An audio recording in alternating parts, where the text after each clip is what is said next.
Truth Frequency Radio.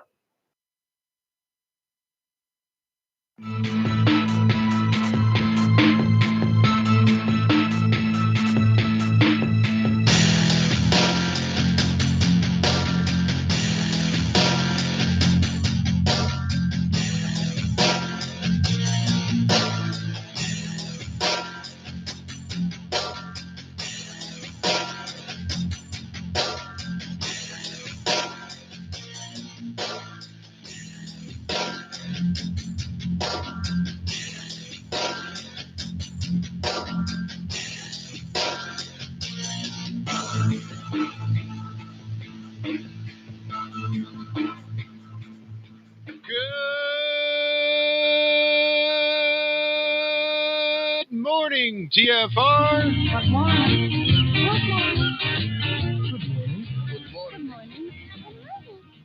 Hi, this is Alan. I like Ironworx because it's where everybody knows your name, and they're always glad you came. I love Ironworx with Josh, Walt and Zach. It's like sitting in your front room having a cosy chat with your best friends. Hi, it's Diva here, and I just want you to know that Ironworx with Josh, Walt and Zach, it's definitely my favourite dose of reality. Come join the family and keep it flat. Why sleep in when you could get your dose of iron in the morning? Listen to the Ironworx on TFR. This is Enlightened Dawn. Roses are red, violets are blue. Iron Realm Media is the best on the planet. To this show, I will forever be true. You guys are truly the best, and I love you guys. I'm so thankful to have you in my life. Do you like listening to space letters from Never a Straight Answer? Then tune in to the Ironworx with Zach, Walter, and Josh. Break clear of the fear on the Ironworx and become an Iron Scout. Wake up! And a TGIF to you all. Happy Friday, everybody. Welcome to the Ironworx right here on Truth Frequency Radio, TFRlive.com. It is Josh and Zach hanging out with you this morning. Still sans Walter. But I believe, Zach, you got a chance to talk to him recently, did you not? Yes, I did. It was so nice hearing his voice again. He still sounds like Uncle Walt. You know, a lot of people when they have, now he said he's been working on it a lot. He's trying to get his radio voice back up to par so he doesn't feel, funny. But I could barely tell. Every once in a great while when he'd say a real long word, succotash or something like that, didn't come out perfect. But no, he's definitely still Uncle Walt. It was really awesome hearing his voice. Well, that's good. That makes me happy. I'm fucking dog tired. I barely drug myself up out of bed this morning. I don't know what's going on. Usually I'm bright-eyed, bushy-tailed, ready to go. But, man, this morning I just was not. Yeah, same here. I didn't even take a nap yesterday. I did good. I was like, nope, I'm not going to take a nap. I'm going to get up nice and early but I think I might have saw midnight, which is insane. Ooh. It's like if I don't take a nap, I have trouble falling asleep for some reason. I know that sounds stupid, but it's weird. It's like if I don't take a nap, I get almost overtired. Like your cycle's off. Yeah, and then it's hard to fall asleep. I don't know. I don't know either. But we've had a pretty busy week here in the realm, so to speak. I was went and hung out with Awesome Austin over on Breaking the Chains of Addiction Volume 2 with Austin and Jeremy, both of whom are in chat this morning. So that's awesome. Thanks, fellas. Good to see you. Grand Rising, Fiat Lux, Happy First Light, all those non-morning greetings and salutations. And what a great show that was. That was a really powerful show. Yeah, very moving. Man. You guys. Well, again, I feel like a kiddie at the grown-up table. It's like there's guys there with some serious addictions. And I'm there, yeah, I like pot. I drink alcohol. I drink sometimes. I like to get high. Yeah. They're like, man, some boxer sucks. The draw sucks. I'm like, fuck, man. I bet it does. I can't imagine some of the hell that they've had. Well, I can, because I've been to so many different 12-step meetings that the horror stories that we all have to share of what addiction has done to us, it's not really a competition, so to speak, because it affects everybody a little bit differently. So Oh, yeah. it can be just as devastating regardless of the chemical. It was more, I mean, I had my issues for sure. But my cousin, he was like my brother growing up. You know, we lived in the same town, a few miles away. He, you know, and we were like 4 months apart, and our moms were always together. So we were like together all the time. And he started doing cocaine, and his nose got messed up from that. He was doing it so much that he started smoking crack. And once he started doing that, we like, I mean, we were still, you know, best friends, but we just didn't hang out that much anymore for a couple years. And when we would hang out, it was really weird. Like, I would go over there, and this one time, that was the craziest time ever. He had a gun walking around, peeking out his windows every 2-3 minutes. And it freaked me out. Like, I left like 10 minutes after I got there. I was like, all right, dude, well, I'm going to get heading out, man. And he just gave me this weird look. And I think he knew that he had to do something. He had to change right there. Yeah. He had crossed a line that he never wanted to cross. Yep. Yeah.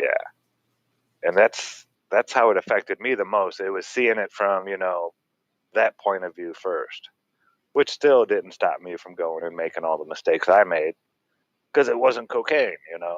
Oh, I can handle it. It's not cocaine. So, yeah. The first influence I had with all that stuff was watching one of my best friends go through all that stuff, and it sucked, man. It really did. And you know what? The thing is he wasn't that strong. All he did was replace it with pain pills. They got him hooked on pain pills after that, and he's still never been the same. Since before the cocaine, he's never been that same guy.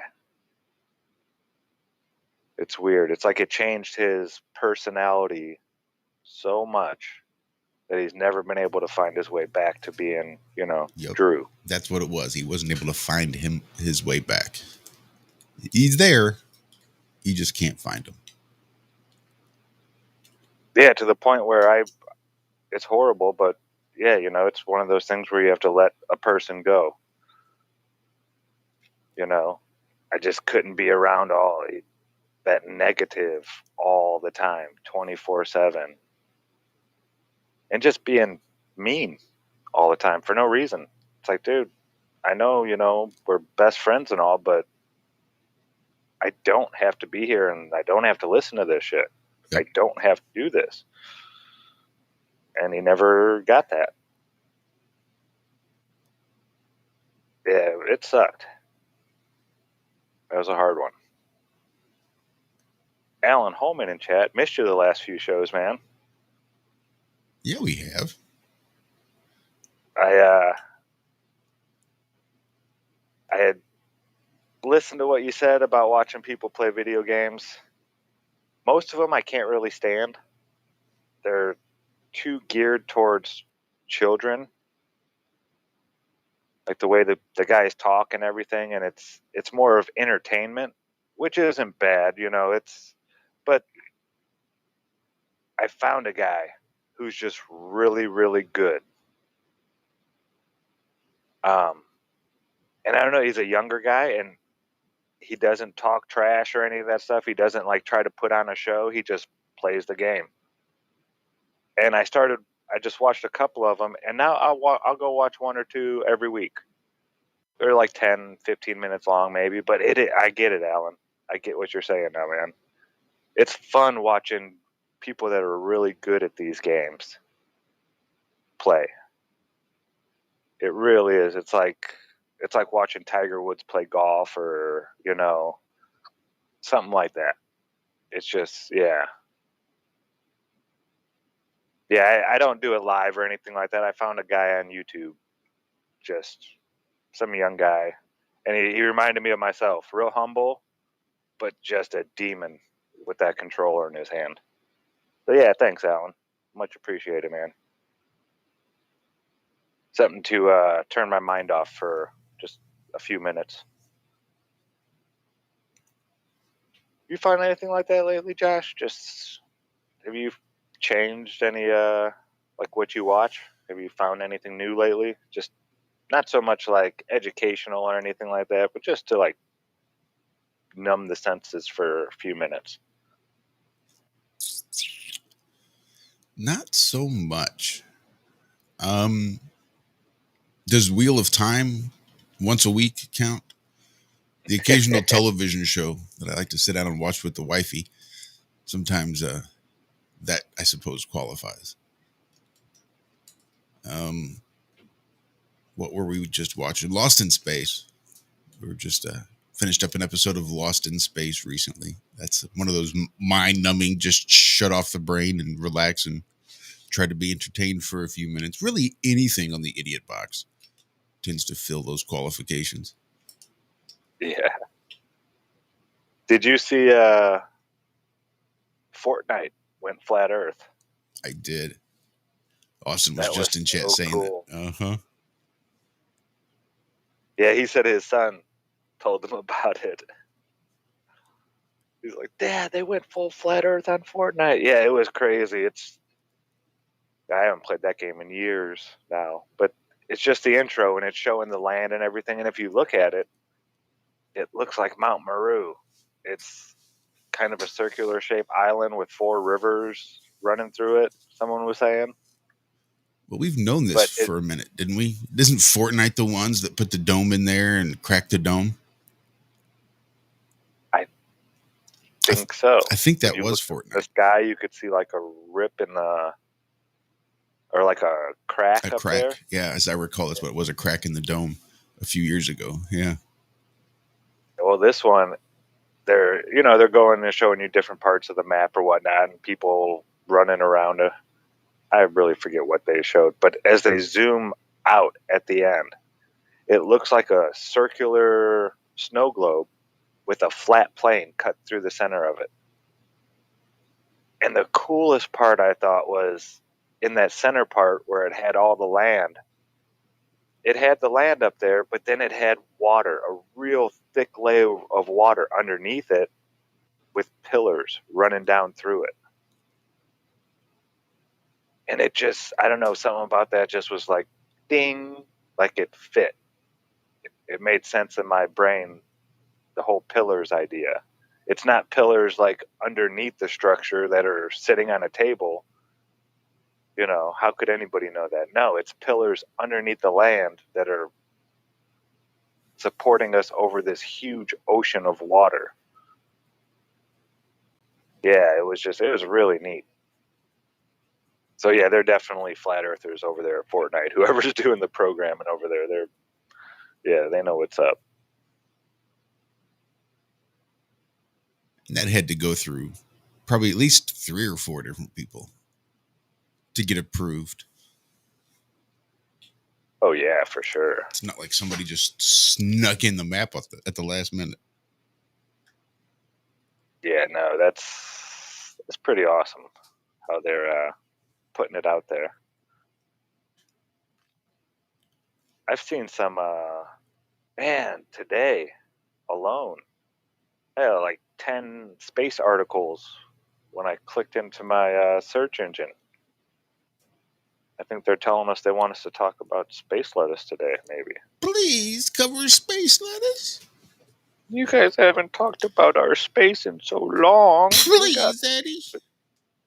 Lots of good stuff for you to talk about.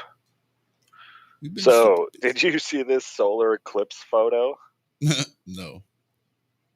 Oh my goodness. So the NOAA satellite spotted the December 4th solar eclipse over Antarctica, but just barely. So are they trying to say that this is a photo? Now, image credit NOAA. Okay. The only total solar eclipse of 2021 was one few could see, and this new photo from a spacecraft nearly 1 million miles from Earth shows why. They actually called it a photo. It's the frickin' blue marble. Or it's not even the blue marble. It's the one that they took from Apollo. We see Africa, a little bit of Australia, and they just change. Oh my goodness, this is bad. Can I, let me see if I can share this with you.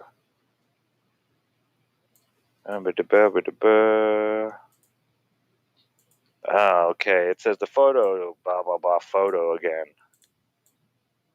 Track the solar eclipse as the moon shadow passed over a remote stretch of Antarctica and the South Pole. Taken from a distance of more than 950,000 miles away, the moon shadow appeared as a dark blemish at the very bottom of our world in the image. Okay, all I had to do was glance at this image.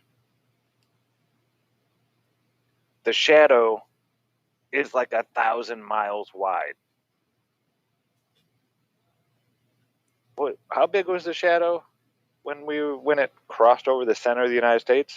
72 miles, something like that. Something 70 like miles that. wide. Yeah, something like that.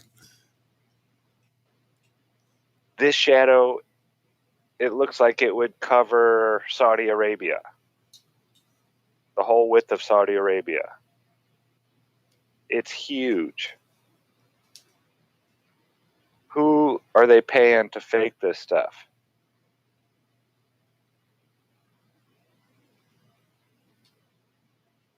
Now, I want to see the picture from Antarctica, right? Or the video.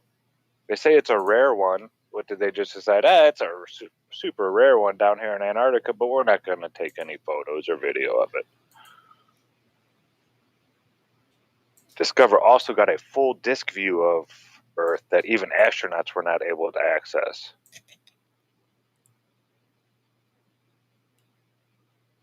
Okay, that said, the Expedition 66 crew on the International Space Station did not spot an oblong shadow from 250 miles in altitude. I don't even know why they said that. Oh well, but yeah, here I got this picture. You guys gotta see. This is from Live Science. This is just bad. This is real bad. It's like, don't you people pay attention to your models and all that kind of stuff? And I mean, 70 miles to 1,000 miles. So yeah, somebody out there with the that's a good video someone could make. Maybe I'll make that video.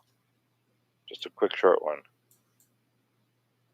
But yeah, I couldn't save that image. Is there any chance you could bring that image up, Josh? Out of Absolutely. the December show prep?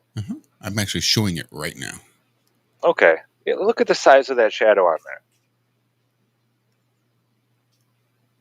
Tell me that thing's not like 1,000 miles across. Sorry for everybody out there listening on the radio, but it's huge. It's way more than 70 miles, way more than 500 miles. So yeah, there's a video for somebody. How does the shadow change size so dramatically on these objects that don't change distances that much? I don't know. It's frustrating. Here's another one. The Mars helicopter just keeps on going. Maybe NASA's little Martian flyer should be the one called Perseverance. Maybe you guys should just quit lying about all this stuff. Right? How about that? When this thing was supposed to have 5 flights total. We're on like flight 40 or something like, no, 17. 17 flights. So the original mission of the Mars helicopter, named Ingenuity, was to successfully complete a single 30-second long flight on Mars. Wow. So only one flight of 30 seconds was their goal. After several more successful flights, Ingenuity's 30-day mission came to an end, but the helicopter was doing so well that NASA decided to keep it flying. Yeah, because batteries just shock you like that sometimes, right? They just decide, hey, we're going to just have lots of energy, just like the old rover that was supposed to last 6 months, but's been there for, what, years? 6 years? Several months later, JPL promised that Ingenuity would complete flight operations no later than the end of August. But as of late November, the little helicopter has completed 17 flights with no sign of slowing down. NASA has kept the helicopter operational in part because it's transitioned from a pure technology demonstration to an operations demonstration. It evolved. In fact, Ingenuity has turned out to be quite useful to both the science team as well as the robotics who operate the Perseverance rover. While NASA never planned to have Ingenuity make occasional scouting flights, its having that capability seems to have paid off. To understand just how much of a difference the helicopter is making to Perseverance's mission, we talked to one of Mars rover drivers at JPL, Oliver Toupet. And then, it does go on to say what he said. I should probably not be standing this close. I think to myself as a robot slowly approaches a large tree branch on the floor in front of me. It's not the size of the branch that makes me nervous. It's that the robot is operating autonomously, and that while I know what it's supposed to do, I'm not entirely sure what it will do. This is just a really poor written article. Just really boring. Okay. Jet-powered robot prepares. Now they're putting jets on robots. I don't know. Did you see, do you ever follow Action Lab on YouTube? No. I've seen videos. I know who they are. I wouldn't say I followed them. He put out I like this guy. I mean, he's a, ball head, whatever you want to call him. But he makes pretty good educational videos and teaches you some things. But he made the dumbest video I've ever seen him make yesterday. It was about Isaac Asimov's laws of robotics, about how robots are programmed not to hurt a human, this and that, blah, blah, blah, blah, blah. Well, he was like, well, I gave this robot a choice whether it wanted to hurt me or not. So it got to choose whether or not. It's like, no, dude, you put in a coin flip program to decide to give it, and that decided whether or not it was going to. He put a little pin on it and this little arm, and if he hit this button, sometimes they would go and hit it, and sometimes it wouldn't. It was like a coin flip program he put in there. And he put his finger on there one time, and the thing came down and pricked his finger and made him start bleeding. He's like, oh, the robot chose to hurt me. It's like, no, the robot didn't choose anything. You put a program in there, and the program told the computer what to do. But he's like, see, computers can hurt you if they want to. It's like, the computer didn't want to hurt you, dude. And it's just, I don't know. I thought it was dumb. Like, you didn't. And there was a lot of people in the comments that were saying the same thing. It's like, this has nothing to do with artificial intelligence. This is you putting a coin flip program into the computing system and then letting that choose for the computer. Like, neurosynapses are a little more complex than that. Yeah. So that was kind of frustrating. Because usually his videos are pretty good. They're, at least based in reality, and he actually does something. He's out there playing with the nitrogen or mixing the chemicals, or he's done a lot of really cool stuff. Go check out his channel, The Action Lab.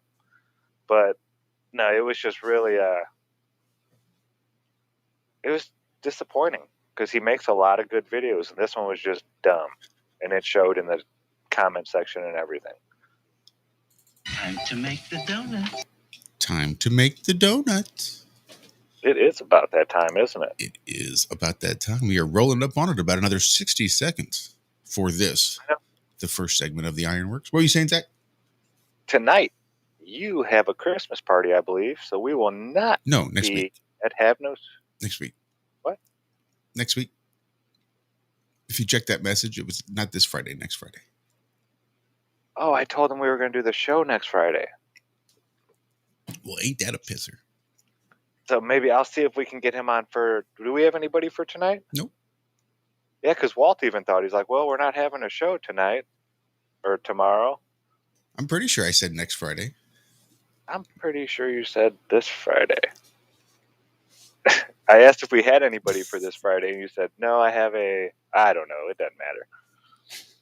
But yeah, I'll see if I can get that guy for tonight then. We have a gentleman I met at Flattoberfest who came from Colorado, drove. First meetup ever. You know, doesn't hang out on YouTube chats or anything like that, really. Has a farm up in Colorado. And just a really cool guy. Maybe his buddy will be coming on, who's been a prepper like a decade now. Yeah. Stuff like I really hope we get them both on. I think they're going to have some really awesome stories. I have Xmas party for work, next Friday, period. Just saying. Anyway, this is the Ironworks Truth Frequency Radio. We'll be right back right after this. You see, discipline is a result of having a reason to be disciplined. And when you don't have a reason to be disciplined, if you're just being disciplined for discipline's sake, you're never going to achieve and do and stick with and complete and finish the task that's before you. And so when a person finds their purpose, almost immediately with them, they find discipline to fulfill that purpose. And if you have no purpose, I promise you, you will lack the discipline. So when people say, well, you need to really stick with it, you need to be disciplined, I would say, let me ask you a question. Do you know what your purpose is? Because it's the purpose that puts steel in the backbone of discipline.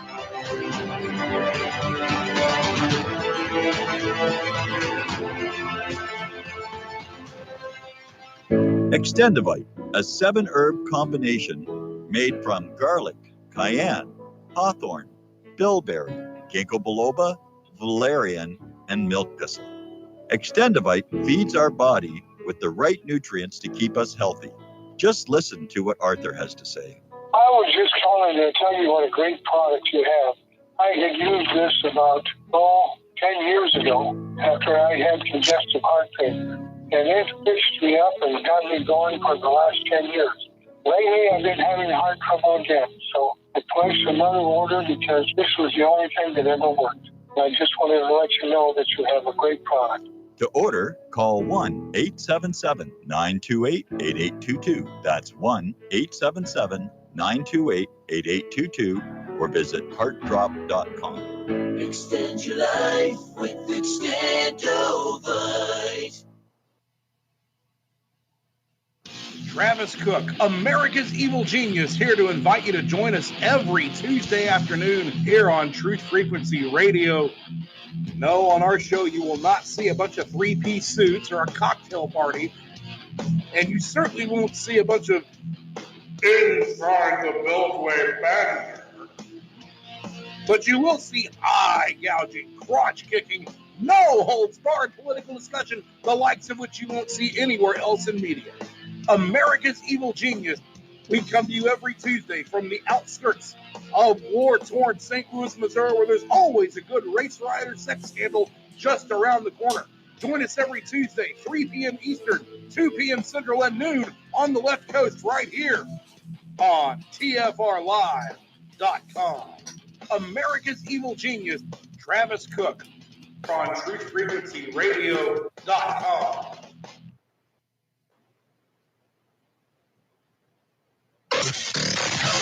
Real people, real radio. Initiating the truth frequency. This is Truth Frequency Radio.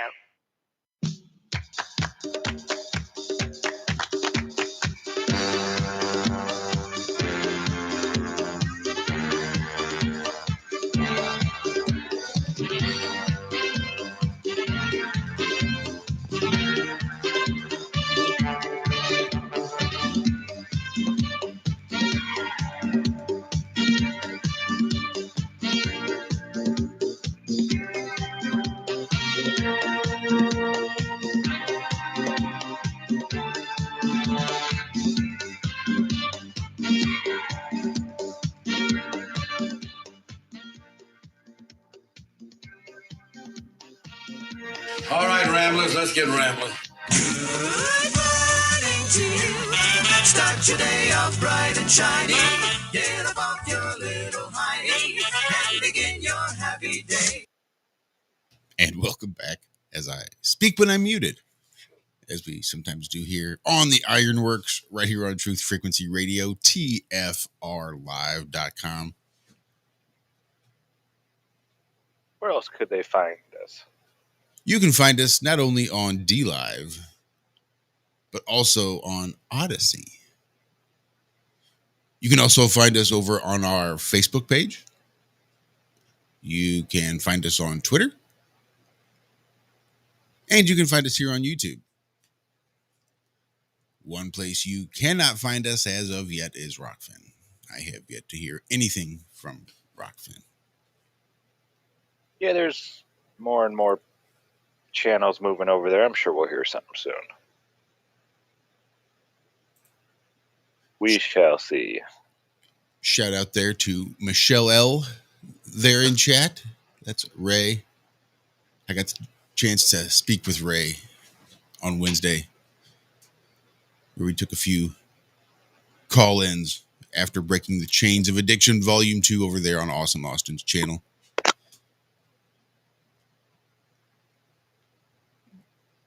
Yeah, it was some powerful stuff. And it's awesome that, it's like it's group therapy. It really, even if you're not on the panel sharing your story, just hearing these stories and hearing the panel members speak so passionately about it and just have that empathy, because a lot of us have been through that and we can relate to it. And I think it has helped so many people already. I'm sure Austin has got great feedback from it. But yeah, that stuff is so needed, especially right now with all these people dealing with all this nonsense going on. It gets hard. It wears down on us. And shows like that are important. Just to have a platform to let people come in, after they see you and Josh and Jeremy, tell their stories, it's easier for people to come on and say, hey, I fucked up too. Let me tell you how I fucked up. It really is. And then once you say it and just get it out into the ether, it's like this huge weight gets lifted off your shoulder. And it brings us together even closer. It really does. It's not so much just a friend on the internet now. Now it's a brother or a sister who, you have shared experiences, been through that same battle. Yep. Yeah. It's a beautiful thing. Great show concept. We haven't really seen too much of this in this community, and it's weird because a lot of people in this community have gone through these things. And yeah, it's a great outlet for people to come and, get that confidence and courage to, even if you're not coming onto a panel and telling it to the whole, everybody out there on the internet, maybe it'll give you the courage to sit down with a friend and, share those stories. Yeah, it's a great thing. I love it. So yeah. Is there going to be a part 3? Have you guys spoken about that yet? Well, I'm sure. I think he plans on doing this once a month. He's going to make this a monthly installment. So I'm sure he plans on doing a part 3. Awesome. Yeah. And Ray, I know Zoom does do the live streaming option. Once you get into that Zoom meeting down at the bottom on the controls, the very far left, no, yes, far right side of your controls at the bottom, there'll be an option to stream live to YouTube, Facebook Live. I think there's 2 or 3 options there for the streaming directly through Zoom, if you were so inclined.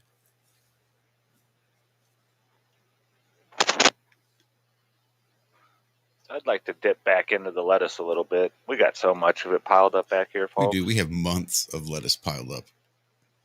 And it's funny because a lot of the lettuce that we have before is coming back around now again, and they're it's that quick. If you keep tabs on this stuff and you go back a month, maybe just even a couple weeks. I think it was last week, the week before, they were talking about Comet Leonard, the brightest of the year, right? Yep. It'll look like a second sun in the sky. How many times have I heard that? Since 2011, when they were talking about Nibiru coming and how all these new comets we're going to be seeing them during the daytime and blah, blah, blah, blah, blah. Well, Comet Leonard, the brightest of the year, is fading and acting strange. Aww. It's not brightening like scientists thought it would last week. What a shocker. Something strange is happening to Skywatcher's most anticipated comet of the year. You know what's not strange, NASA? Or you Skywatchers? Is that you say this every year, that this comet is going to be this, and it's going to do this, and it's going to do, and it never, ever, ever does. So instead of saying that it's acting weird this year, you should say it's acting exactly like it does every year. And we would like it to get big and bright and be able to see during the daytime because we love looking up at the sky. But they, at least as long as I've been alive, they've never done that. They look like a tiny little speck in the sky at night that you could barely see. Not even as bright as the brightest stars. So yeah, I think this is part of the programming too. To where they get you to not look. They tell you to look up, but then they come by a week or two later and say, there's no real point in looking up anymore. You're not going to see it. It's not doing what we thought it was going to do. So they say it's not great news. The comet should be brighter and brighter, according to the heliocentric model, says Kwanzi Yi, an astronomer at the University of Maryland who specializes in comets, told Space. So he specializes in comets. Okay. That's got to be a pretty easy job. I mean, they don't come around that often, you know. I mean, they come around. I mean, you get maybe one to look at a year, maybe two, something like that. If it's not getting brighter, then something's wrong. But we don't know exactly what at this stage. Yeah, because you're thinking of it as the heliocentric model. Yes, as it gets closer to the sun in their model, it should get brighter, right? That would make sense. But pretty much every comet, at least in the last decade that they've said this about, not one of them has been brighter as it gets closer to Earth. It might brighten up as it's getting close to what they call Jupiter, you know. It's nearing Jupiter and it's getting bright, but it seems like they usually fizzle off right after that.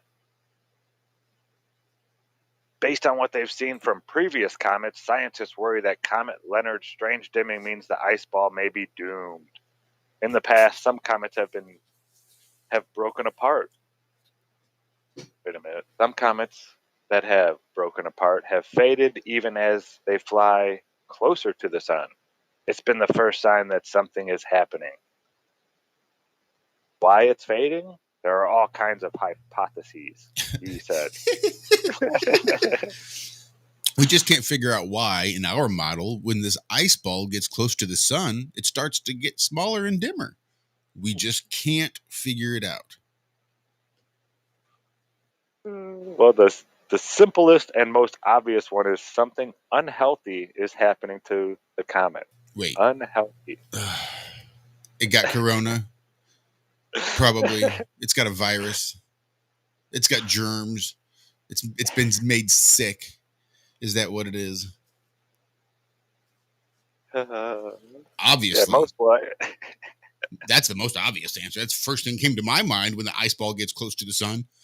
Oh, it's melting and fading because it's sick. Yeah.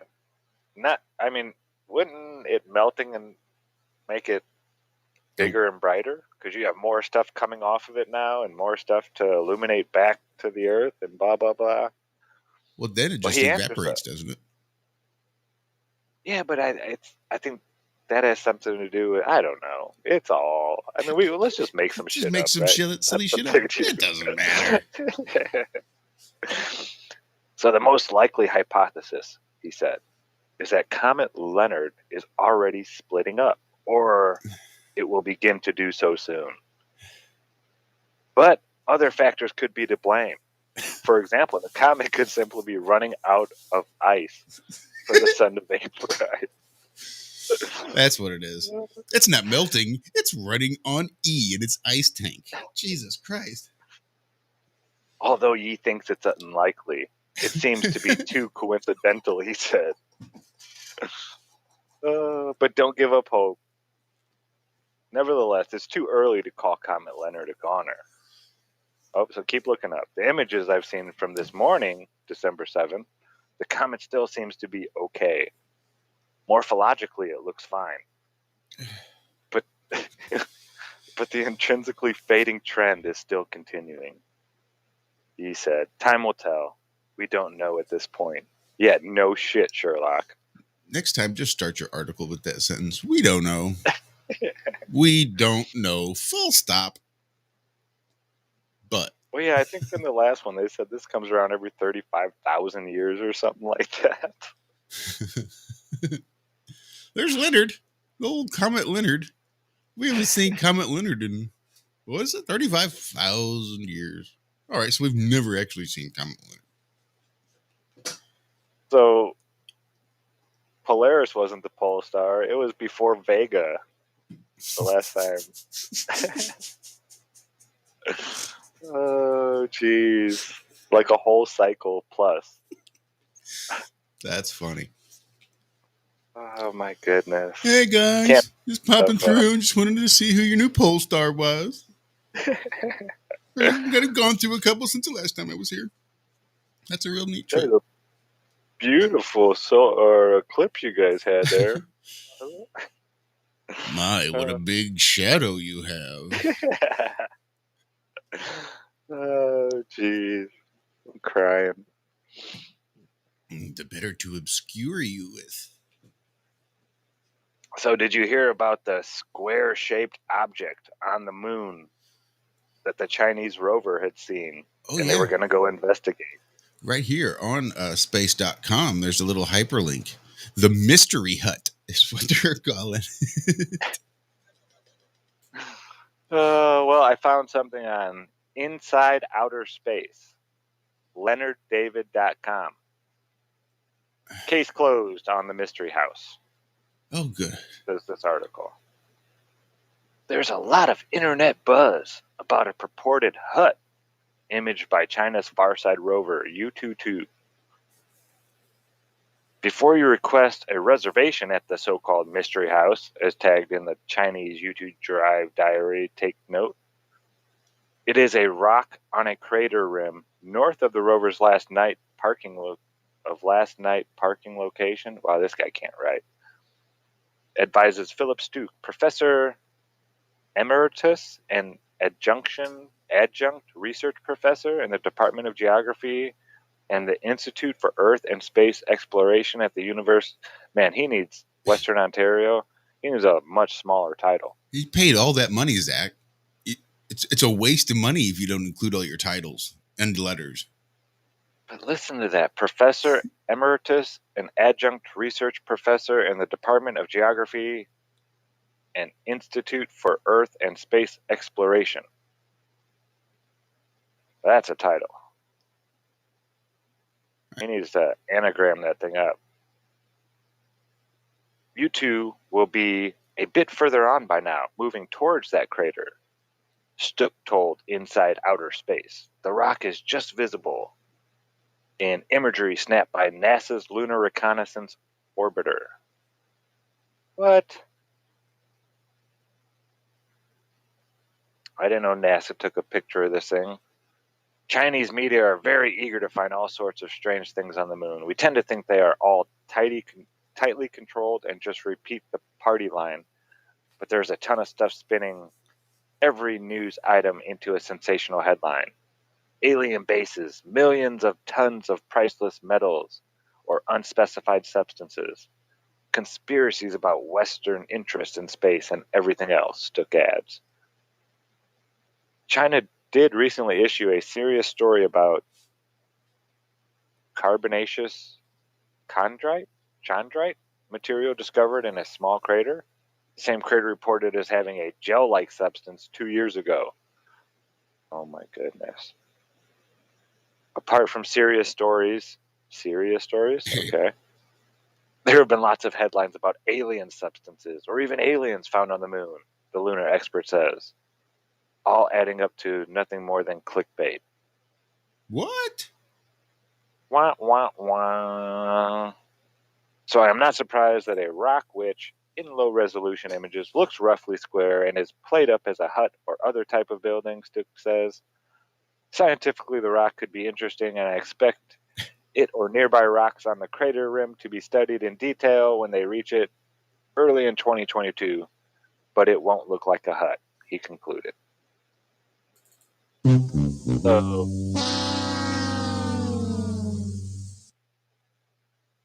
yeah. Well, where are they going to have their birthday parties? I know. If you can't have your birthday party at the mystery head on the moon, then what's the point of even being an astronaut? And it says it was I can't even really see into this picture. It's saying that the U.S. knew about this little square thing. But it's not even square pixels when you look at the image they have. I don't know. Wah, wah, wah, wah.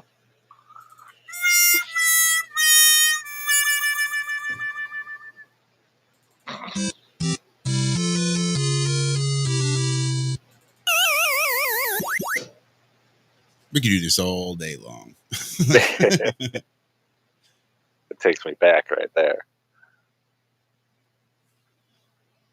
So here's a study that some of our audience might be interested in. Recent cannabis use linked to extremes of nightly sleep duration. So does this mean if you get real high, you're going to sleep a lot? We're going to find out here. I'm not sure. Does that scientist speak for you get tired? Usually I get hungry first. And then after I eat, I get tired. So I blame it on the eating. But it says recent cannabis use can impact sleep duration, a new study reports. Recent cannabis users reported experiencing either too little or too much sleep. So it's saying you don't ever get that right amount of sleep. So recent cannabis use is linked to extremes of nightly sleep duration, less than 6 hours or more than 9 hours, reveals a study of a large representative sample of U.S. adults, published online in the journal Regional Anesthesia and Pain Medicine.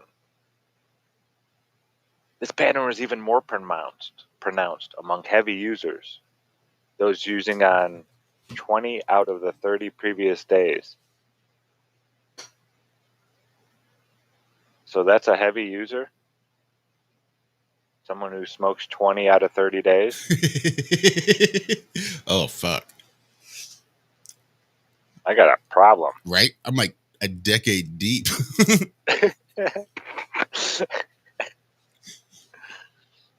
Cannabis use in North America continues to increase, with around 45 million adults. Oh, yeah, right.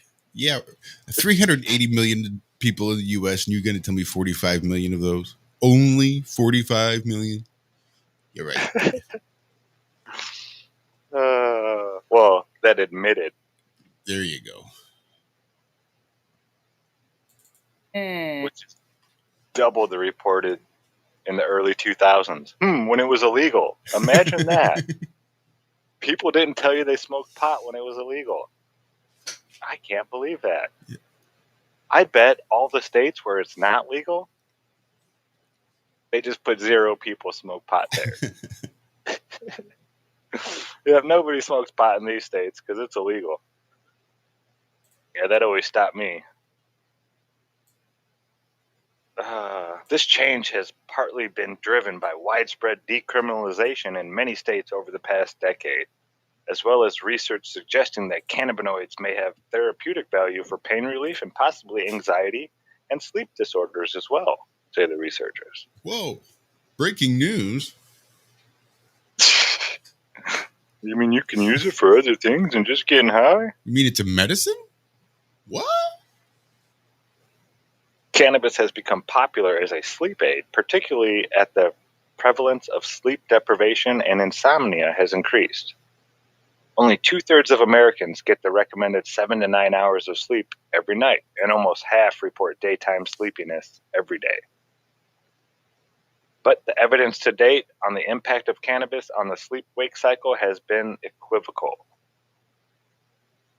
The researchers wanted to see if cannabis use might be linked to nightly sleep duration in the nationally representative sample of the U.S. adult aged 20 to 59 who had taken part in the biennial National Health and Nutrition Examination Survey. Good Lord. For the blah, blah, blah, blah, blah. Okay, just get to the good stuff. They wanted to know if respondents reported difficulty falling asleep, staying asleep, or slept too much in the preceding 2 weeks, whether they had ever consulted a doctor about a sleep problem, and whether they regularly experienced daytime sleepiness on at least 5 of the 30 preceding days. Now, I don't know how it affects my sleep, but I do know I don't remember my dreams. Whenever I would stop smoking pot, I would have dreams where I would remember like every part of my dream, the whole dream, whenever I quit smoking pot. Usually like day 4, day 5, I start remembering every dream. The thing is, every time I stopped smoking pot was because of something, I was going through something in the hospital, having a surgery or this or that or yada, yada, yada. And so it was like I would be in pain while I was quit smoking pot. And if you ever know, and I'd be on pain pills most of the time too, and I'm sure that didn't help, the morphine, but horrible nightmares. When you're in pain and you're on morphine for the pain, horrible nightmares. Just like you don't even want to go back to sleep, horrible nightmares. Usually always coming out of surgery, I would have the worst nightmares after I'd wake up from anesthesia and then fall back asleep. It was just like nightmare after nightmare after nightmare after nightmare. And I'd only be asleep for like 20 minutes, but the nightmares would be like hours long. And I've noticed that if I smoke pot, I don't remember the nightmares ever, but I also don't remember a lot of the good dreams. I'll like brown out in my dreams to where I'll remember little tiny bits of pieces here and there, and they're gone as soon as I wake up. I can never recall my dreams when I smoke pot. When's the last time you stopped smoking, Josh? Did you notice anything about your dreams? That I wasn't being hyperbolic when I said I was like a decade deep. Smoking 30 out of 45 days is not necessarily heavy user. I don't know that I've had a day without in years, like literally probably 10 years. It's come close a couple times. I mean, maybe 1 or 2 days. Maybe. Yeah, so But you never nothing had more, it. not like Obviously. 3 or 4 days. No.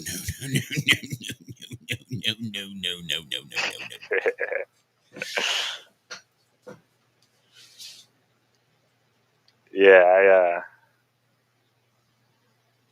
I've done it on purpose even a couple times. Just here or there. Just take a month off when I'm doing a cleanse or something like that. Don't enjoy it.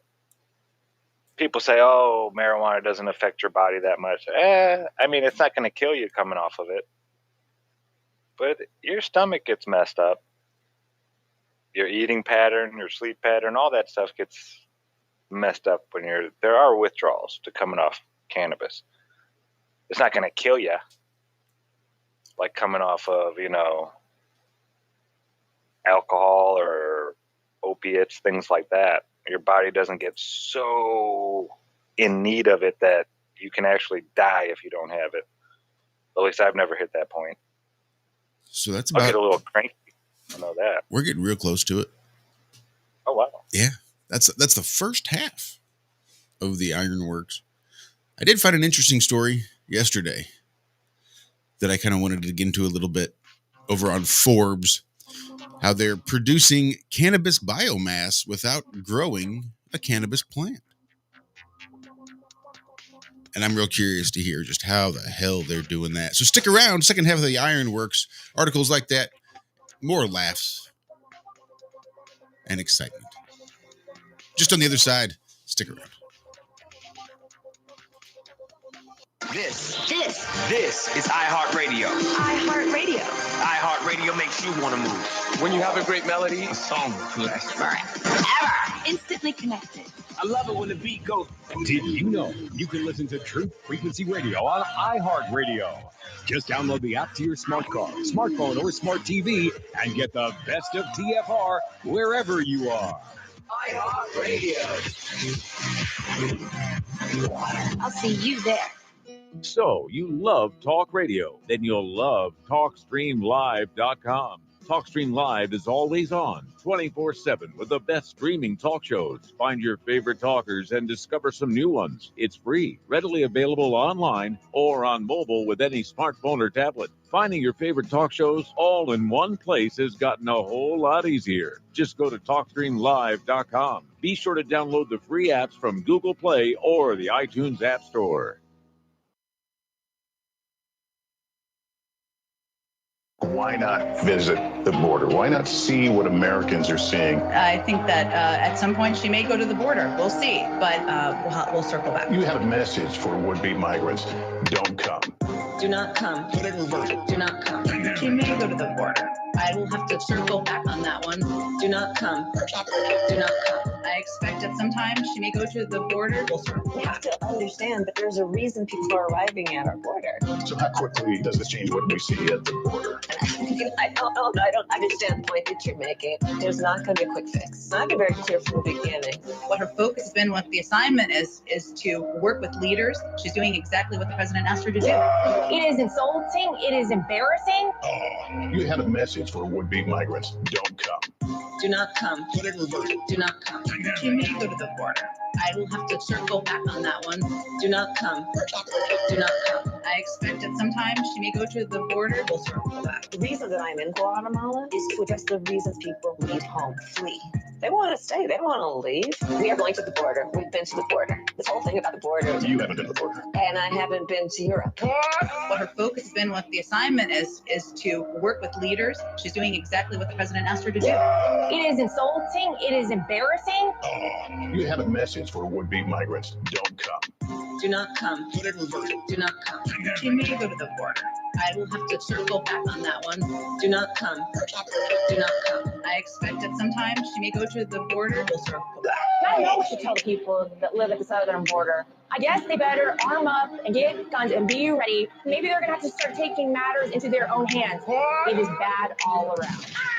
Don't come. Do not come. Put it in reverse. Do not come. She may go to the border. I will have to circle back on that one. Do not come. Do not come. I expect at some time she may go to the border.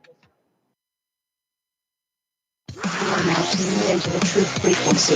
Your protection from deception. This is Truth Frequency Radio.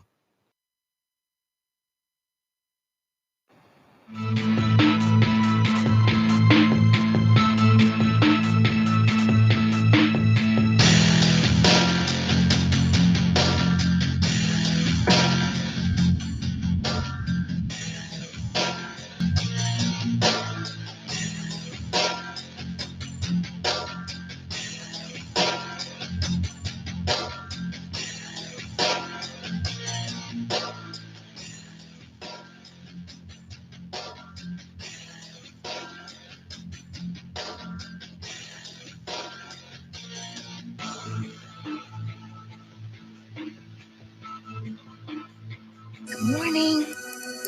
Here. Wake up. Wake up. Wake up. Wake up! What is dark matter? Okay, we don't know. That's great. That's why it's called dark. It's exactly. Everyone knows all reputable information comes from random people on the internet. Tell me things, internet. The earth is flat. Wake up! School. In your hand. Dark matter is something we do not know what it is. We believe the dark matter is there, but we have never detected it. Well, what I'm afraid of course, is that there is no dark matter out there. There was one? There is no dark matter out there. We need to think really hard. Hi, this is Alan. I like Ironworx because it's where everybody knows your name, and they're always glad you came. I love Ironworx with Josh, Walt and Zach. It's like sitting in your front room having a cosy chat with your best friends. Hi, it's Diva here, and I just want you to know that Ironworx with Josh, Walt and Zach, it's definitely my favourite dose of reality. Come join the family and keep it flat. Why sleep in when you could get your dose of iron in the morning? Listen to the Ironworx on TFR. This is Enlightened Dawn. Roses are red, violets are blue. Iron Realm Media is the best on the plane. To the show, I will forever be true. You guys are truly the best, and I love you guys. I'm so thankful to have you in my life. Do you like listening to space letters from Never a Straight Answer? Then tune in to the Ironworx with Zach, Walter, and Josh. Break clear of the fear on the Ironworx and become an Iron Scout. Your balls are showing.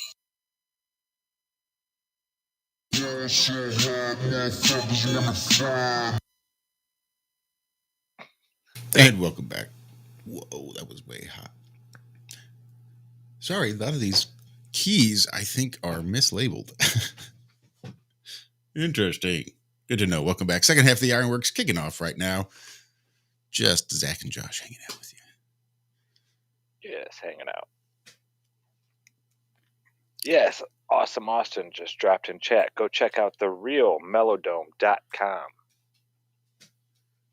They changed the internet site. So it's no longer just melodome.com. It's realmelodome.com. You can get your t-shirts and all that kind of stuff there. I know he also has a few supporter who he does commercials for. Grounded Extracts, indeed. Grounded Extracts, yeah. And I'm not sure if you can find those at therealmelodome.com. No, Etsy said no to Austin about getting the extracts on there. But if you email Awesome Austin, kaiju87@gmail.com, KAIJU.87, I think is right. Austin, you'll have to fix me up. That's pulling it right up out of my butt. Not sure if that's right. So hopefully he can drop his email link if you're interested in getting some of the extracts via Grounded Extracts, the official sponsor of the Melodome. Kaiju King. Oh, so damn close. So close. So close. Kaiju King. But yeah, making some wonderful tinctures and stuff like that, made with love. Make sure the medicine you get, folks, if you can, get it from somebody you somewhat know. I mean, really, intent is so important when it comes to this kind of stuff. Do you think the person in the factory that's watching the pills go by on the little machine give two shits about you and your health? Or do you want stuff that comes, directly from nature that hasn't been sitting on a shelf for 6 months to a year? And do you want it that with somebody with care and loving hands, whose intent is to make you better and heal you and sustain you? I mean, your food is your medicine. Medicine is everything you put in your body should be considered medicine to you. So make sure it comes from a place with love. It'll change everything. And support your fellow flat earthers. That's right. We're all in this together, and it's easier when we, help each other out. It may cost a few dollars more, for this kind of stuff, but that intent and knowing that it's not an oil-based product, when you buy something from a flat earther, I'd probably be less inclined to go reading the labels so much. When I buy things at the store, if it's something new that I haven't bought before, I'm constantly reading labels. Sometimes they won't have dog food in, the dog food we usually get the guys. And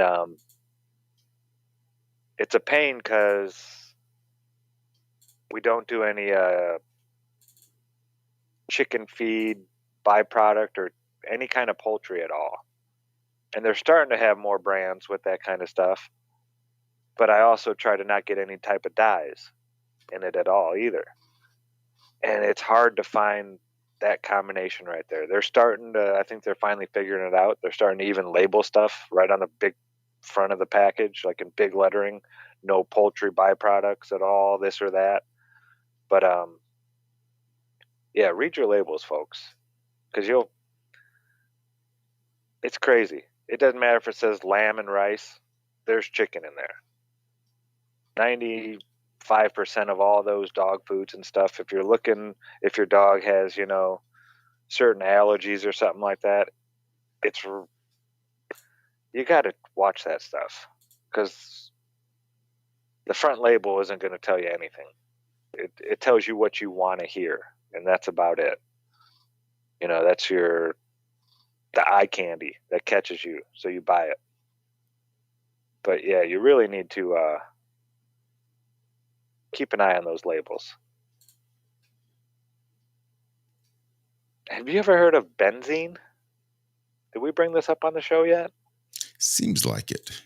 I'm pretty sure we did. This was the deodorant antiperspirant stuff, yes? Yeah. Yeah, they're finding this stuff is in all kinds of stuff. The whole, like a lot of different sodas. They don't put benzene in it, but what is it? Absorbic acid and something. I think it's absorbic. Two chemicals that they put in a lot of these drinks, when they interact with each other, one of the byproducts that they create is benzene, which is a carcinogen, cancer causing. And I think this is like one of those things that is in so much stuff, but it hasn't been caught on yet how bad it's actually hurting us yet.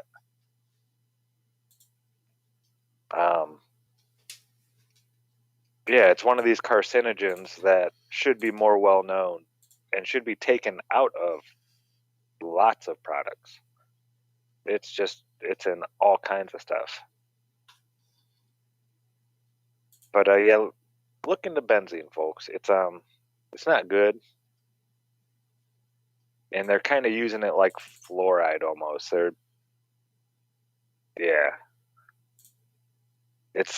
It's not forced in your water that's coming out of your pipes. At least I don't think. Who knows, right?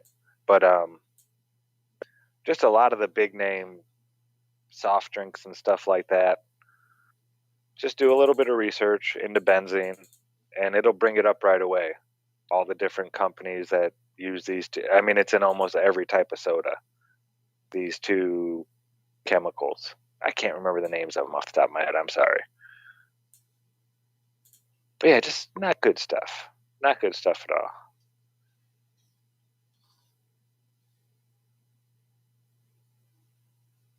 So what has been going on? The asteroid, they're still talking about this asteroid. Huge, potentially hazardous asteroid to hit Earth's orbit next week. Now, they've been using this word orbit, I've noticed, while talking about this asteroid. Do you know how big Earth's orbit is? Pretty big. Well, yeah, you take 93 million miles pretty much and multiply it by 2, right? Somewhere close to there. So 186 million miles is the path of Earth's orbit. 186 million. Now, out of that 186 million, according to the heliocentric model, we take up about, 12,000 miles of 186 million. So for something to hit Earth's orbit isn't really that huge of a deal. I mean, they might be saying that, it's going to have all kinds of debris following it, and then we're going to pass through that debris. But this asteroid that supposedly is bigger than the Eiffel Tower or something like that is not going to come close to Earth. It's going to be over 2 million miles away when it passes. So the article goes on. Now listen to this nonsense. After you hear about that, it's hard to conceptualize how big space is, but a massive asteroid that's the size of the Eiffel Tower is putting things into perspective. The giant space rock is heading towards Earth, and it is scientists really interested. Here's what you need to know. The asteroid 4660 Nereus was first discovered in 1982. According to The Hill, it's a potentially hazardous floating rock in space that has caught the attention of NASA experts because of its close proximity to us on Earth. 1,082-foot long floating rock, and it's shaped like an egg. NASA has had eyes on the asteroid for 40 years, and there's a lot of interest in it because it is currently the closest it has ever been to Earth for over 20 years. And NASA reports the asteroid will enter Earth's orbital path on December 11th. Geez, this can't even be a computer. This can't be a bot writing this. This is so bad. Now, close to Earth needs to be understood in cosmic terms. Here we go. See, now they go down a couple, because I know nobody reads past this. I've gone past 3 advertisements now. Nobody goes down this far. Nereus will be approximately 2.4 million miles away, which works out to be roughly 10 times the distance between the Earth and the Moon. So the Moon is quite a bit bigger than this asteroid, and it's going to be on the 10 times further away than the Moon. So this potentially hazardous, potentially when? In 40 more years? It's a difficult number to conceptualize, but according to NASA, 2.4 million miles is well within its definition of a near-Earth object, which is when a comet or asteroid comes within approximately 30 million miles or less of Earth's orbit. So 1/3 the distance to the sun is close to Earth. Oh my goodness. Well, sure. I mean, the distance from the Earth to sun, I think they measure as 1 astronomical unit. So it's only 1/3 of an astronomical unit, Zach. I mean, when you look at it that way. That is so much closer, you're right. But we're joined. We are blessed. Hey! by the famous LC King, Lucas King. Star. Nothing famous about it. What's going on, Lucas? Oh, nothing. I was on the couch asleep, and I sort of woke up to you guys, and I was like, "Oh, that's what it feels like to wake up to Iron Realm Media." This is what it's like to run life in reverse. Yeah, exactly. I don't know. I've been doing it lately. I've just been sort of like getting to the afternoon and just burning out, and then I'll wake up and sort of have another little shot at the evening, and then go back to sleep. So I don't know. So this is me waking up. So how is the weather out there on the outskirts? Are you guys getting to the heat of it yet? Yeah, we had a little hot spell not long ago. I was like, oh, fuck this, I'm not used to it, But yeah, like lately, like today, I was in pants and a jumper, so it was pretty cold. So I don't know what's going on. I think we've got some warmer weather coming up, but we'll be going to the beach, and enjoying it down there. How's the garden looking?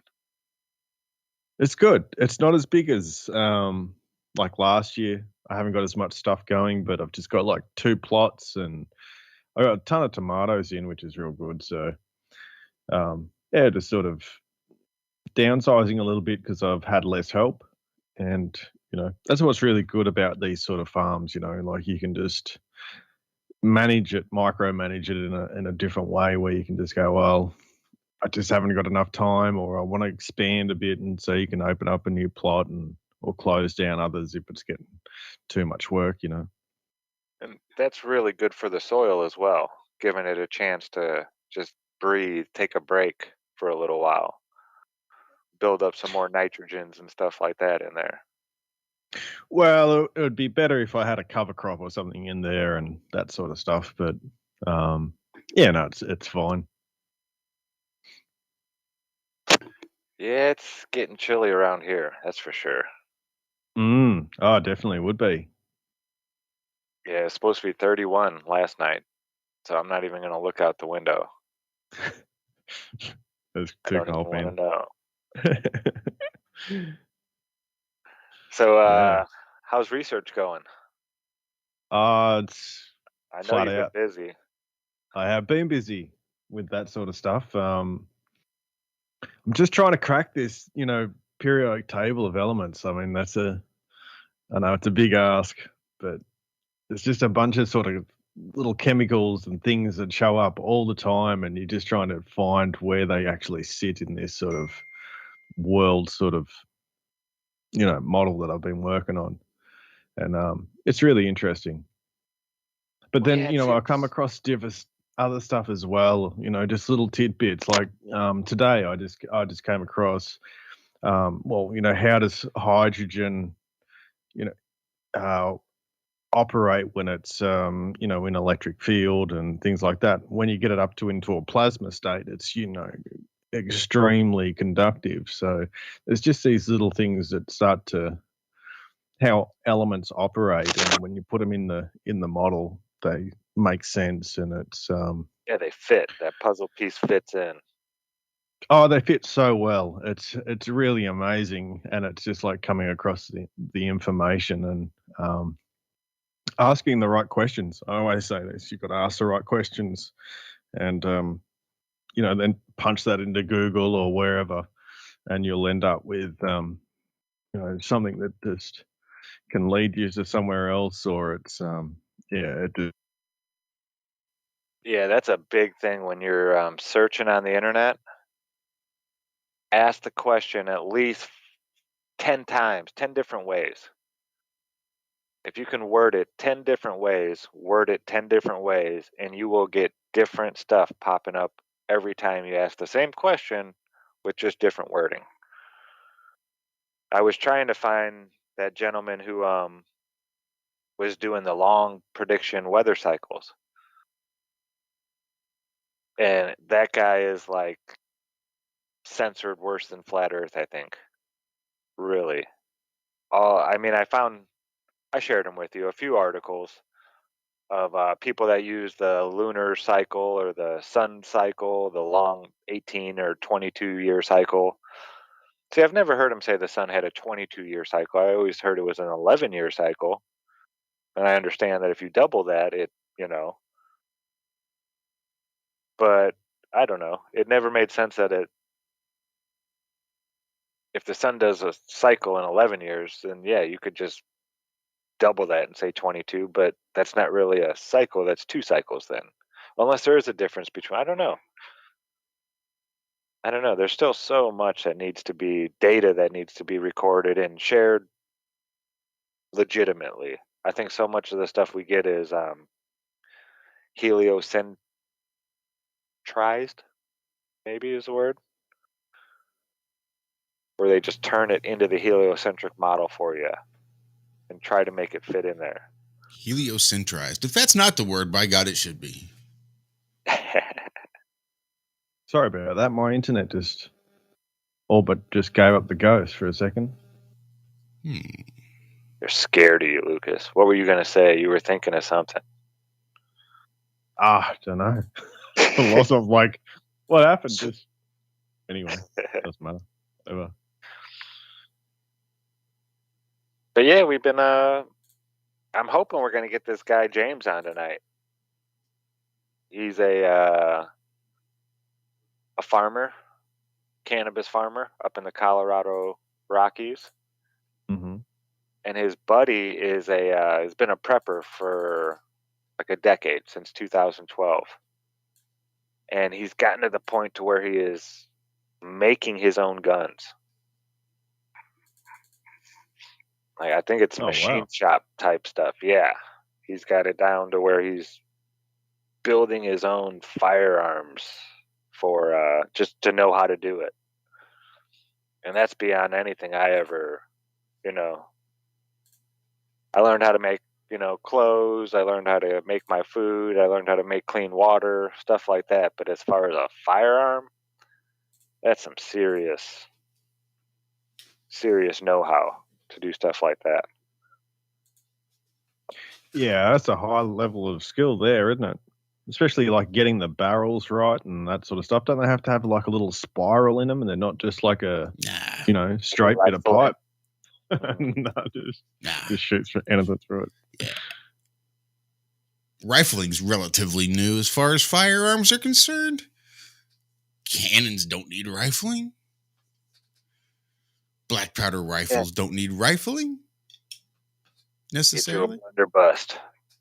That's right. Yeah, no, the whole rifling is fairly new. Probably no Coriolis effect before rifling. Just saying. Well, I know I have a unconventional warfare manual from the U.S. Army. And it's old. It's from, I think, 81. It's an old one. But it talks about the weapons that were used during Vietnam by the Vietnamese. So they would take a pipe that roughly fit the shape of the bullet. Now, this is a pipe, mind you. Just a steel pipe from a hardware store. They would tie it down to a piece of wood that would have a spring on it with this other little metal contraption at the end that had a nail in it. And they would pull it back and let it go, and it would fire the bullet. That's what they started fighting with in Vietnam. Then, they kill an enemy soldier, take his firearm and ammo and this and that, and then you have a gun. So that's insane. That is insane. You're going up against guys with M16s. And you have a pipe with a piece of wood and some twine tying it down in a spring with a little lever with a nail on it. One man defending his home is worth 10 paid soldiers. True that. There's some serious bush mechanics going on there. But yeah, it's amazing what you can do when you have to, what little you really need to combat evil. I'm not saying that the troops are evil that went over there or anything like that, but why they went over there and all that kind of stuff, Gulf of Tonkin. I mean, it was not a good war. Not that any war is good. But yeah, someone defending their home, and they know this. And that's, I think, one of the reasons that they fear the United States so much. We're not seeing crazy draconian measures being taken so much as we are seeing everywhere else around the world. What's going on in Australia, man? In 60 seconds. Bullshit. Can I sum it up? Yep. One word. Bullshit. Yeah, it's bullshit. I don't know. Where do you start with all this stuff? I mean, it seems like it's just grinding on and on and on. And well, have you seen any of this crazy stuff that we're hearing in your neck of the woods? I mean, countries are huge, and Australia is one of the big ones. So just because it's happening in Sydney or someplace like that doesn't mean it's happening everywhere. So, like, around you, have you heard anything crazy going on in your vicinity? The only thing I heard, like, there was basically a cops going around to some of these businesses and, threatening them with fines if they didn't, get the poison, basically. So that's a prep. That brings us up to our last break here, folks. That's it. Fourth and final segment of the Ironworx. Right after these brief messages, stick around. Lucas King from the very famous channel, as highlighted on Crow 777, LC King. We'll be right back after this. We're not on this stage just because of talent or ability. We're up here because of 4 a.m. We're up here because of 2-a-days or 5-a-days. We're up here because we had a dream and let nothing stand in our way. If anything tried to bring us down, we used it to make us stronger. We were never satisfied, never finished, will never be retired. My high school English teacher, Mr. Fisk, I actually paid attention one time in class. And he said, he had this beautiful quote, and it read, "Rest at the end, not in the middle." And I took that to heart. I believe there's time for resting at the end, but for me, that time is not now.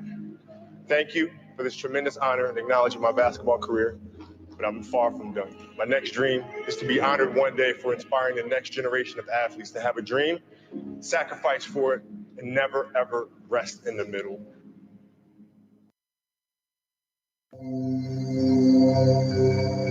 Discover the extraordinary powers of intuitive healing with pain transmutation, a method of holistic healing for the human soul, body, mind, and emotions. If you are looking for answers and a deep understanding of how to help yourself and the people around you to live a happier, healthier life, this is the right place for you. Learn how to read your soul's history in the Akashic Records. Remove negative energy attachments from your astral body and start the process of inner and outer pain transmutation.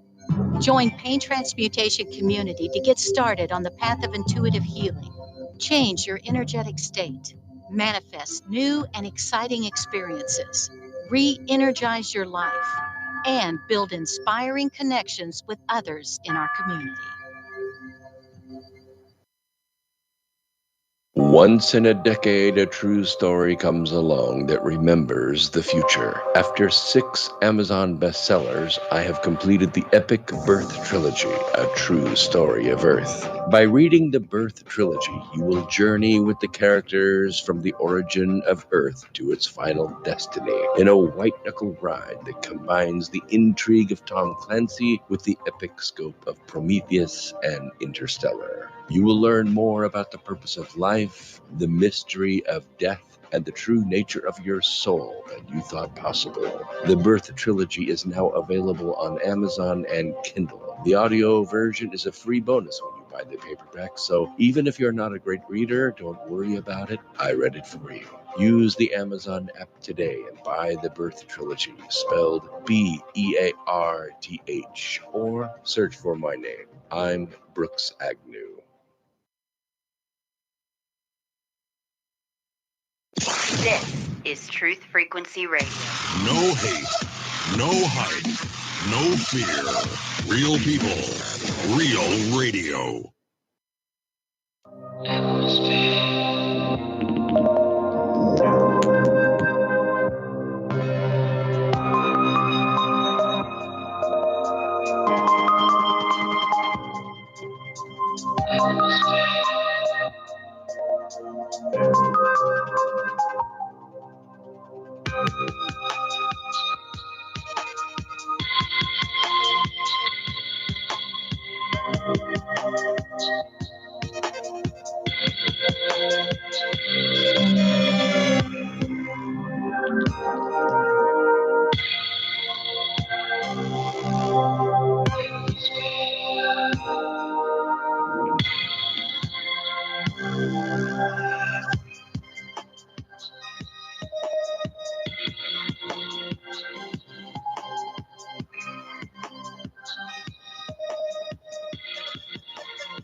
And Lucas. And welcome back. I knew I could dig that shit up out of the vault somehow. On the fly, like down to the wire. Crank that up a little bit. That's just. And Lucas. And Lucas. There we go. There you go. So you have any new blue dots in your 50K thing, Lucas? I decided I haven't really looked. To tell you the truth, I have a look on there every now and again to see if I've got any messages or something like that. I'm expecting someone to send out one of those bulk messages, but I haven't got any. Not yet. No. There'll be a few more. The last time I did look, there was more people, but they're usually in Melbourne and the bigger centres rather than around me. I'm up to 73 now. Within Whoa. 50K. Yeah. I got 55. Wow. That has grown quite a bit too. Mm-hmm. Yeah, it's almost up to 38,000 now. We're sitting at 37,869. David's got to have like a show or something for when it hits 50,000. Got to do some kind of a live thing while it's turning. But yeah, they've just been popping dots up all over around me. The Kakalaki crew doesn't rest. So I can see that number just getting bigger and bigger and bigger. Yeah, it's an awesome thing. That's probably what I need to do. Just get out in the street in my town of 1,000 people. Yeah, hand out leaflets. Pretty sure you're well known as an intelligent guy there. Oh, I don't know. I keep to myself. I'm a hermit. That's why I don't know what's going on. Like, I only get little tidbits here and there. Well, yeah, most of it is all fear porn anyway, so that's a good thing. You don't need to have that stuff dwelling in the back of your mind. Yeah. No, you don't. It's just most of it. You're right. Is just fear, and it's just like I'll wait until something's sort of happening here. Like I said, there was the cops going to see these businesses and things like that, and for us, I was like, oh shit, what am I going to say to these cops that turn up? I wouldn't be, very good at sort of communicating this law stuff and, things like that. I'd probably just tell them to piss off. But, and then I was thinking about we're a home-based business, it's not really like, down the main street, and we've got a few things sort of quite different than other businesses. So I think we'll sort of slide under the radar. Yeah. And it's really sort of been, a bit of a boon to us, really, because, me thinking that there was going to be an economic collapse, which I've talked about many times, and setting up the farm for that reason is sort of still in some sense, helped us navigate through this and not be in some sort of precarious situation, you know. Mm-hmm. Yeah. But there is definitely stuff going on in Melbourne and things. Like you hear about that lady that set fire to herself in Melbourne. I mean, that's not really Australian, is it? Oh, is that out of a protest? She set herself on fire? Yeah. She said, like, you know, the mandates are killing us and nobody cares. Wow. Yeah. I mean, that's, yeah, you're getting pretty desperate when you have to turn to things like that. Yeah, that was it a Buddhist monk who did that? I think that's right. Protesting Vietnam, the self-immolation. Yeah. Mm-hmm. And Wasn't that on the wasn't just cover one, of Rage Against the Machine? Yeah, that's their original, their first album. That was the cover. That monk just sitting there taking it like a boss too. Yeah. I mean, he didn't break his fucking. He's sitting there Indian style, and you know, got his hands a certain way, and he didn't move when they lit him on fire. That's insane. Yeah, no doubt. That's some serious devotion right there, to just sit there while you're burning. I mean, usually, you know, instinct kicks in.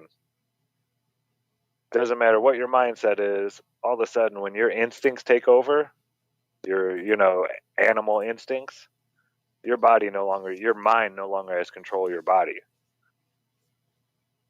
They say someone who's, you know, trying to hang themselves,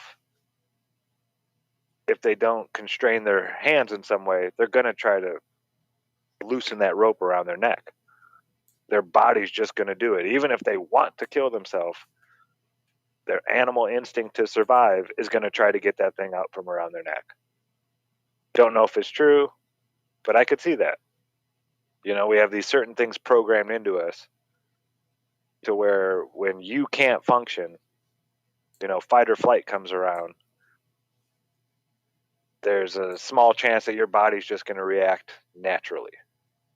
It's like when someone throws something at you and you just move your head. You don't really get to think about it. It just automatically does it.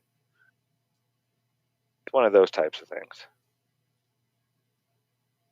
Yeah, so, you know, Australians should take that into mind when they're, you know, remembered to tie Daniel Andrews' hands. Not putting any ideas in people's heads, but. Oh, man. So here, go ahead, Zach.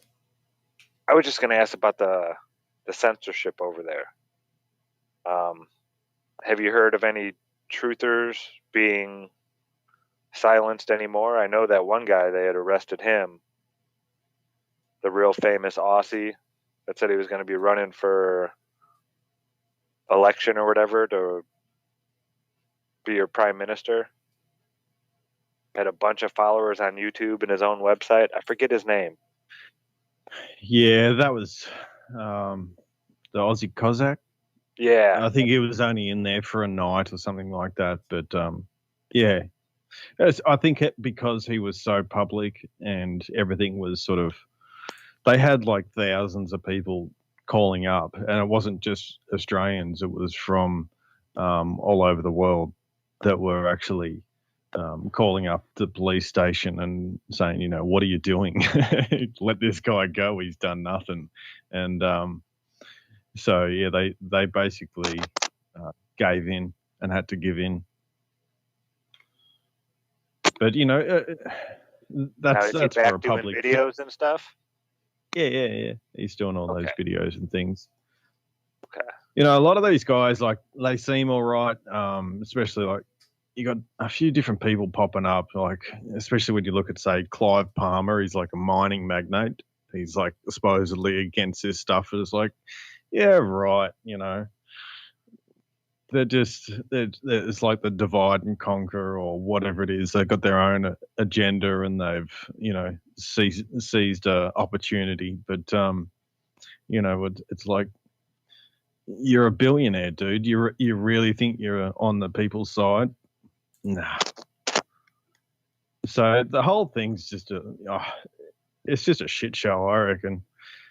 People are going to start popping out of the woodworks claiming that they're doing this and that, but it just it's anyone's guess where this goes. It seems to be sort of both falling apart and and I've always got in the back of my mind that there's something bigger on the horizon that we don't really I don't know what it is, but What do you know this what I mean? is It's covering up. yeah, Yeah. This is the it's look just over here. Watch this hand. yeah. We can't Yeah, I really just tell think you what's going there's on, but we're going to desperation. have to lock all this shit down we're going to blame it on this thing called COVID, but it's just because we can't really tell you why we have to lock everybody down, why we keep doubling down on all this nonsense. It's the only thing that makes sense is that it's covering for something bigger or something else is coming down the pipe that they know about and are just trying to set the stage for what's coming. I don't know.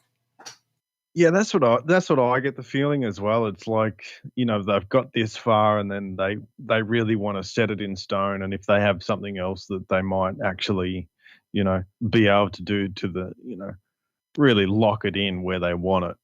And that's just my feeling. I don't know if anything's going to happen or whatever it is, but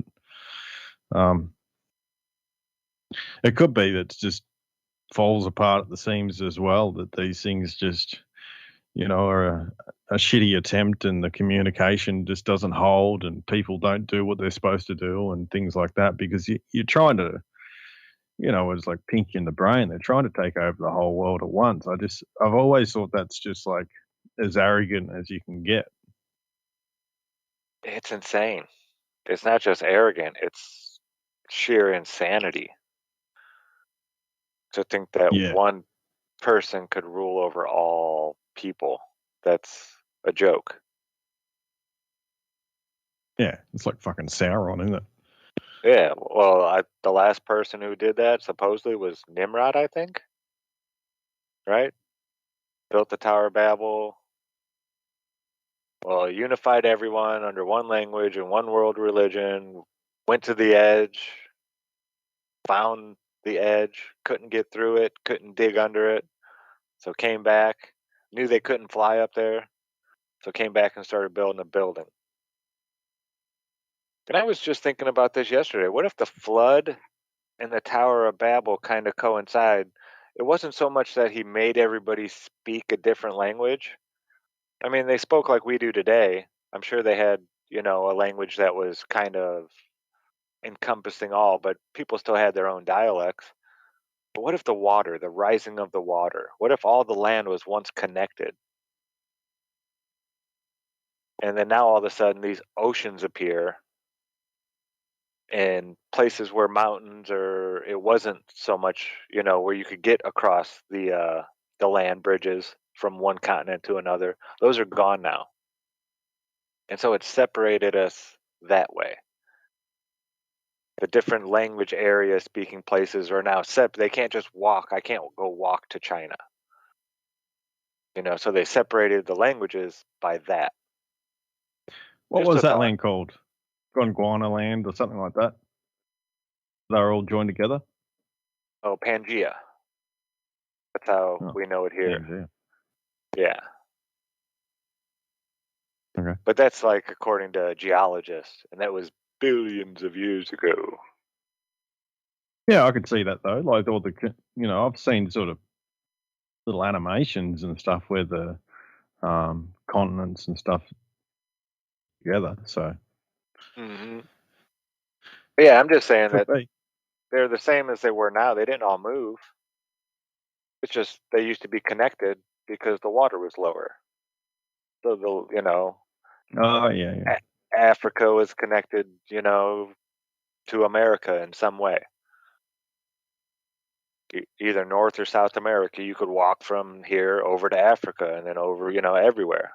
Australia, you could walk from India to Australia. Like all the land masses that are above water now were once connected. And then once the water rose up, all these different languages were now separated. These different areas. Just a thought. No, yeah, just an idea. Want to throw it out there to the ether. Well, the other thing, I've said before that we really don't know how deep the oceans are, and their ways of measuring it is dodgy at best. Mhm. So, continents could be actually sort of floating, I guess. So it could make sense that they break apart. That's just a And theory. we are finding so many new species lately in the ocean. Have you guys been paying any attention to that? No. They now estimate that we know about 15% of marine wildlife. 15%. 15%. 85% of the animals out in the ocean, the different things out there, we don't know. Never been, studied, categorized, given its Latin name. Who knows what's out there? I bet there's all kinds of stuff in freshwater that we still haven't discovered. There's probably stuff in my backyard that hasn't been discovered yet. I mean, there are places where certain flowers, there's a flower that grows in Texas, in El Paso. There's a small mountain range out there. And it's the only place on earth that they've found this flower. Only place on earth. It's this one spot at this state park. The Hueco Tanks. People come from all over the world to climb on these mountains because they look like popcorn. Geologists have been arguing since they discovered them how they were formed. It's like granite that looks like popcorn. Like it was bubbled up almost. Really cool looking mountains. And then they found 2 other mountain formations like it after they discovered these ones in Texas around them. But there's only 3 different mountain ranges on Earth that are formed this way. So climbers, mountain climbing's big. It really is like the climbing community. It's enormous. And the guy says down there in Texas, everybody comes in like January, mid-January. It'll start warming up a little bit down there, but it's still kind of cool and it's dry. They don't want any humidity because then it's harder to climb. Your hands get wet, stuff like that. But he says people from Europe fill up his little campground that he has there, right down the road from that place. But yeah, there could be plants in your backyard that aren't growing anywhere else on Earth. I mean, this stuff is out there, and they've got so many people looking at the stupid screens all the time that people aren't paying attention to nature at all anymore. There's very few people compared to what it used to be, I'm sure, that pay attention to nature. There's a screen everywhere. There's a sign on, signs everywhere. Something to grab your attention. So I want to get into this before we only got about 8 minutes before we hit the end of the show. What if the obscuration of the real time with the wonky months and the crazy cycles and the daylight savings is just meant to sort of throw everything off just a little bit here, a little bit there, a little bit over here, so that what we think is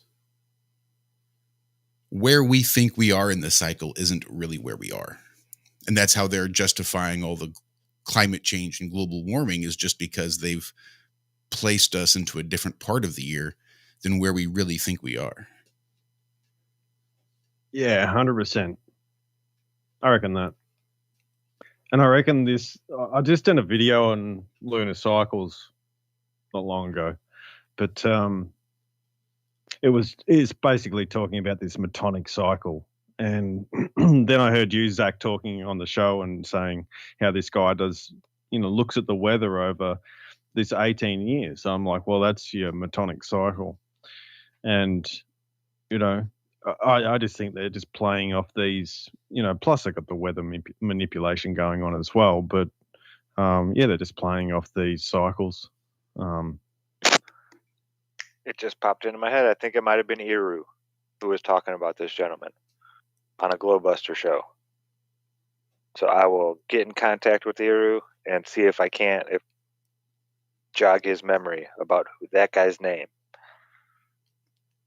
Because I have found some weathermen that are pretty good out in the Midwest, but I don't think it's them.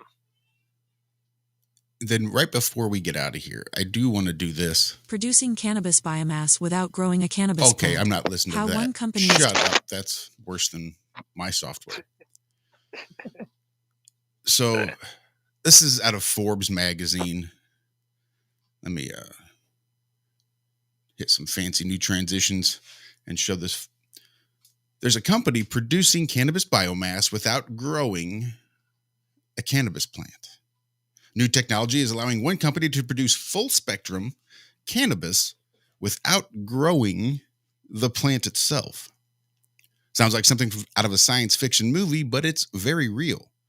In what could be a global first, this week, a publicly traded Canadian-Israeli biotech firm company, BioHarvest Sciences, will announce that it has managed to produce at least 10 kilos of full-spectrum cannabis without the plant itself.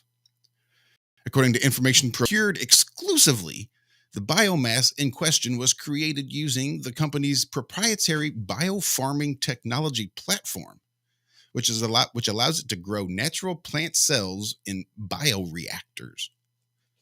In addition, management assures the product is not genetically modified and is, quote, uniquely consistent and clean, end quote. This could provide an interesting solution to two of the cannabis industry's main pain points: product variability and contamination. The aseptic, controlled environment means the product isn't affected by fungi, yeast, mold, or any other contaminants or pesticides. It says the legal cannabis industry has been waiting for this moment, as many of the challenges it has faced are being resolved using BioHarvest's technology capabilities, said BioHarvest CEO Ilan Sobel. With this milestone, we are ready to engage the vibrant global cannabis industry for the right partnerships ahead of the introduction of our new cannabis products. Purists will argue cannabis grown in bioreactor is not real cannabis, and this may be the case. However, BioHarvest's biomass is in fact full spectrum product, meaning it features most of, if not all, the chemical compounds found in traditional cannabis. The biomass is made of cannabis cells, including the trichome cells containing the cannabinoids such as CBD and THC, as well as other compounds that are naturally occurring in the cannabis plant. In addition, Sobel explained these trichome cells are amalgamated in a proprietary high-density coral-shaped structure that enables trichome density, the number of trichomes per unit surface, of up to 200 times greater than the conventional agricultural case. Yeesh. Beyond being cool, this breakthrough could have very positive impact on sustainability by driving increased land conservation. In fact, BioHarvest already applies this process to the production of red grapes, olives, and pomegranates. The facilities occupy about 95% less physical space than traditional farming. For those therapeutic qualities, hemp-based CBD holds a significant potential for the F&B industry, to which we have been supplying ingredients for over 40 years, said Vince Pineri, president of Battery Foods, an ingredient distributor for the U.S. food industry, and has teamed up with BioHarvest to guarantee the food and beverage industry the highest quality CBD with fingerprint consistency and ultimate cleanliness that their biofarming technology can produce. The outstanding sustainability credentials of the biofarming technology will also be well received by the growing population of environmentally conscientious customers. We are looking forward to bringing the U.S. market the best hemp-based CBD from BioHarvest in the near future, Pineri concluded. So better for the environment. So the plant that would turn CO2 into oxygen almost more than any other plant on Earth, by the way. That would be a good thing. Let's remove all these plants that do this beautiful dance, this cycle of these gases that we breathe between plants and humans. Let's get them out of the way. That would not be good for the environment. I don't understand how they think that this would be good for the environment. Yeah, well, the Canadian and Israeli companies should tip you off enough, shouldn't it? Uh-huh.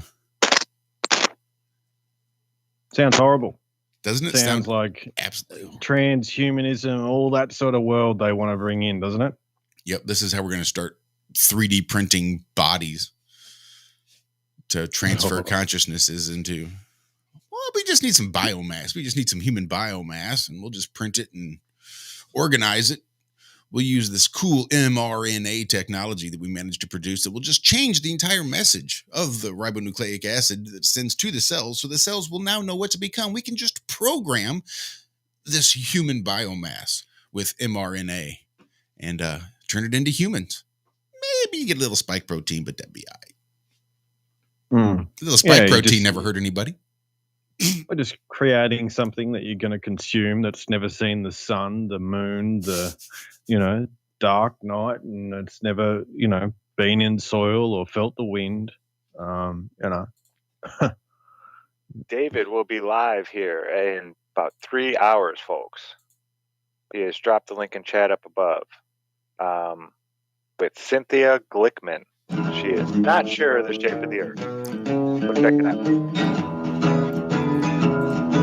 Thanks so much. Everyone. Thank you, Lucas. It was good to talk to you. It's been a hot minute. Thank you guys for hanging out with us this morning. This has been the Ironworx.